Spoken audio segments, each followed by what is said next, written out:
কেউ একজন বলেছিল আপনাকে ভীষণ ভালোবাসি। আমি বলেছিলাম কেন? সে বলেছিল আপনি দেখতে অনেক সুন্দর, তাই।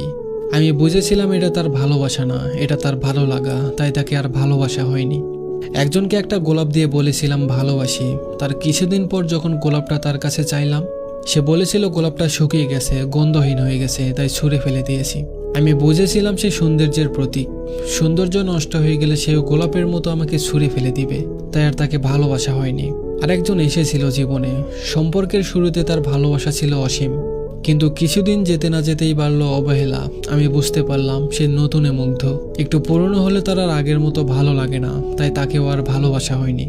জীবনে অযোগ্য মানুষটাকে ভালোবাসার থেকে সারা জীবন সঠিক মানুষটার জন্য অপেক্ষা করা ভালো।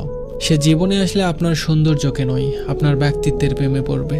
তার কাছে আপনি কখনোই পুরনো হবেন না। আপনার দেওয়া গোলাপটা শুকিয়ে গন্ধহীন হয়ে যাওয়ার পরেও যত্ন করে রেখে দিবে ডায়েরির ভাঁজে, ঠিক যেমন আপনাকে সারা জীবন হৃদয় মাজারে যত্ন করে রাখবে।